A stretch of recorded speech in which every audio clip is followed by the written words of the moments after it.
If you want to download and use offline maps on a Google Pixel 9a, so first of all, open up your Google Maps application. This application is always pre-installed on all of the Android phones. Now tap on your account icon at the top right corner. And here we got locate our offline maps.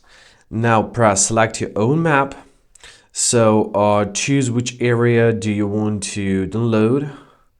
And the size of the downloadable map is going to be adjusted to the downloadable area. For example, we want to download an area of Prague. Something like this. Press download. Now give your map some time to be downloaded. You can see the downloaded process here at the bottom of our screen. Great. And there we are. Now we have our map downloaded. You can always update it, but basically that's it. Now you can always find your downloaded maps in your allowing map area. And I hope this video was helpful. Thank you so much for watching. Have a great day, and please consider subscribing to our channel.